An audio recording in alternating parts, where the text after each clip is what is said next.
22000741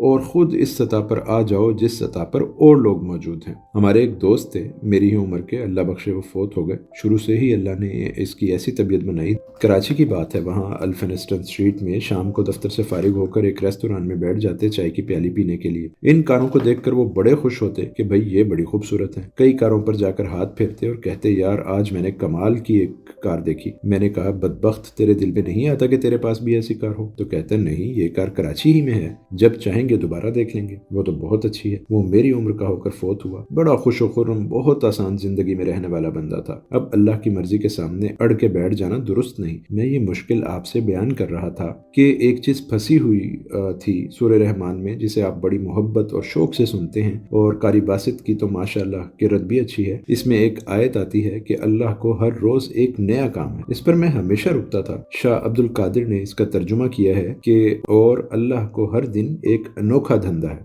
وہ پرانے زمانے کا ترجمہ کرتے تھے، بہت پیارا۔ مولانا اشرف علی تھانوی کہتے ہیں اپنے ترجمے میں، اور اللہ کو ہر روز ایک نیا کام ہے۔ فتح محمد جالندری نے لکھا ہے کہ اور اللہ کو ہر روز ایک کام ہے۔ تو میں اپنے طور پر بہت حیران ہوتا تھا اور ہوتا رہا ہوں کہ اللہ کو ہر روز کیا کام ہو سکتا ہے۔ بڑی پریشانی ہوتی، کئی تفاسیر دیکھی، سمجھ میں بات نہیں آئی۔ الحمدللہ جب یہ بچے مجھ سے ملے تو ایک ایسی کتاب جس کی جلد پھٹی ہوئی تھی اور پتہ نہیں تھا کہ کس کی ہے، کیسی ہے، اس کو میں ایسے ہی دیکھ رہا تھا تو اس میں ایک بادشاہ نے اپنے وزیر سے سوال کیا کہ اللہ نے یہ جو کہا ہے کہ مجھے ہر روز ایک نیا کام ہے تو اس کا مطلب کیا ہے؟ تو وزیر بیچارے کا یہ سن کر رنگ فک ہو گیا۔ بادشاہ نے وزیر سے کہا کہ 1 ہفتے کے اندر جواب دو ورنہ تمہارا سر قلم کر دیا جائے گا۔ وزیر روتا ہوا گھر آ گیا، بڑا رنجور اور پریشان اور درد مند۔ اس کو سوال کے معنی سمجھ میں نہ آتے تھے۔ ایک روز وہ بازار میں گیا، اس جگہ پر ایک عمارت بن رہی تھی۔ ایک سیاہ فام مزدور، اس زمانے میں وہ عرب افریقہ کا ہوگا، چنائی کے لیے گارا تیار کر رہا تھا۔ اس نے وزیر کو دیکھا اور پوچھا وزیر سلامت آپ کیسے پریشان بیٹھے ہیں، کیا بات ہے؟ وزیر نے کہا کہ بادشاہ نے مجھ سے یہ پوچھا ہے اور اس کا مطلب میری سمجھ میں نہیں آتا۔ مزدور نے کہا اس کا مطلب میں بتا دیتا ہوں۔ وہ سیاہ فام جو کچھ بھی پڑھا لکھا نہیں تھا، اس نے کہا لیکن تمہیں نہیں بتاؤں گا،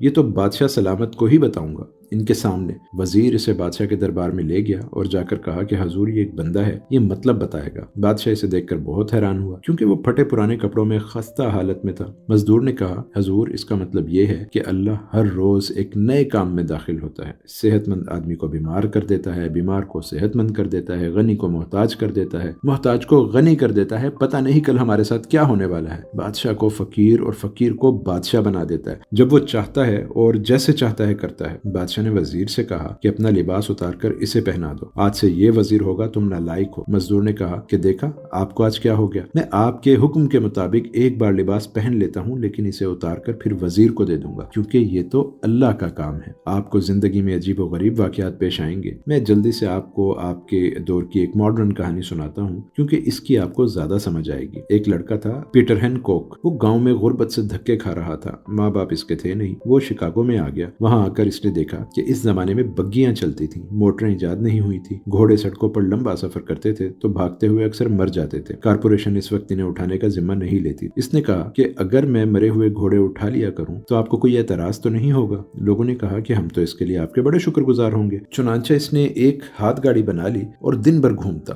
جہاں اسے مردہ گھوڑا نظر آتا وہ اس کو ہاتھ گاڑی میں ڈال لیتا اور سریش فیکٹری جہاں گھوڑے کے غدود اور ہڈیوں سے گودا نکال کر سریش بناتے ہیں میں جا کر اسے مہنگے بھاؤ بیچ دیتا۔ اس کا خرچ کچھ ہوتا نہیں تھا۔ چلتے چلتے ایک ایسا وقت آیا کہ وہ اتنا امیر ہو گیا کہ اس کی سمجھ میں نہ آئے کہ وہ اس دولت کا کیا کرے۔ جب اس کے پاس کچھ بلین ڈالر جمع ہو گئے تو اس نے کہا میں یہ کام چھوڑتا ہوں، لیکن مجھے جیسا کہ گھوڑوں سے ایک طرح کی محبت ہے، اس نے ایک اعلیٰ درجے کا گھوڑوں کا فارم بنایا۔ اس میں بڑی نسل کے وشیرے اور وشیریاں منگوائے اور ریس کے میدان میں داخل ہو گیا۔ گویا وہ ریس کھیلنے لگا اور اس کا سارے امریکہ میں شہرہ ہو گیا کہ ریس کا جو ٹریک اس بندے نے بنایا ہے اور جو استبل اس کا ہے اور جو 180 گھوڑے اس نے رکھے ہیں ان کا کوئی مقابلہ نہیں۔ وہ ریس کھیلتا رہا، جتنی زندگی اس نے ریس کھیلی اور جتنے اعلیٰ درجے کے گھوڑے اس نے بھگائے ان میں ایک بھی کامیاب نہ ہو سکا۔ گو کہ گھوڑے اعلیٰ نسل کے تھے اور بہت اچھے بھاگتے تھے لیکن وہ ہر دوڑ میں ہار جاتا تھا اور ہارتا چلا جاتا تھا۔ پھر اس نے بینک سے قرضہ لیا اور اس سے گھاٹے پورے کیے لیکن اس کا برا حال ہو گیا، وہ عیش و عشرت کی زندگی کا عادی ہو گیا تھا۔ اب اس کے لیے زندہ رہنا مشکل ہو گیا۔ وہ پھر انہی سڑکوں پر گھومنے لگا جہاں سے اس نے اپنا آغاز کیا تھا۔ وہ وہ مرے ہوئے گھوڑوں سے ارب پتی ہو گیا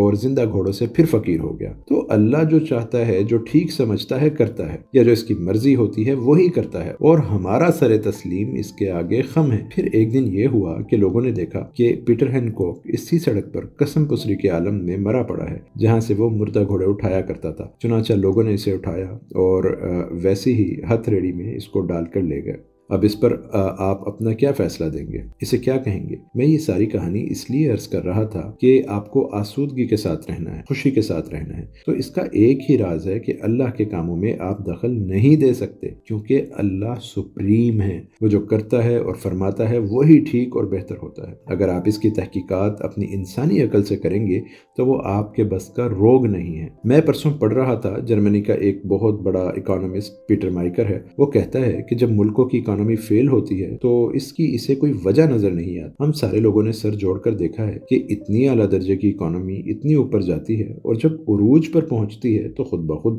سڑنا گلنا شروع کر دیتی ہے اور اس کو زوال آ جاتا ہے۔ اعلیٰ درجے کی چڑھی ہوئی بادشاہی جس کو دیکھ کر انسان حیران ہوئے بغیر نہیں رہ سکتا اور کہتا ہے کہ یہ کس طرح سے ممکن ہے کہ اس بادشاہی کو زوال آ جائے، خود بخود اس کے اندر ایسا نظام اور عمل شروع ہو جاتا ہے کہ اسے زوال آ جاتا ہے۔ آپ نے مغلیہ خاندان کی سلطنت کے زوال کا تو پڑھا ہوگا۔ ہم بعد میں نکتے نکالتے ہیں کہ یہ کیوں ایسا ہوا تھا، کس لیے ہوا تھا۔ جس طرح سے گیند کو ہوا میں بہت اونچا پھینکتے ہیں اور وہ اونچا جاتا ہے اور ایک وقت آتا ہے کہ وہ اونچا گیند خود بخود زمین پر گرتا ہے، اسی طرح سے معیشت کا حال ہے، اسی طرح سے ساری چیزوں کا حال ہے۔ اللہ کو مانتے ہوئے، اس کے احکامات کو تسلیم کرتے ہوئے یہ مان لینا ضروری ہے کہ جو تو نے فرمایا ہے ٹھیک ہے، اور اللہ کے احکامات کو بجا لانا تو خوش قسمت لوگوں کے اختیار میں ہے، اور ہوتا ایسے ہی ہے جیسے اللہ کرتا ہے۔ لیکن ہم کمزور لوگ ہیں، ہم اپنی عقل و دانش کو ضرور اس میں ٹھونسنے کی کوششیں کرتے ہیں۔ ہمیں اس میں معافی دی جائے، اور اس کے ساتھ ہم لالچی لوگ ہیں، ہم کو سکون بھی دیا جائے جو کبھی اس طرح سے نہیں ملتا،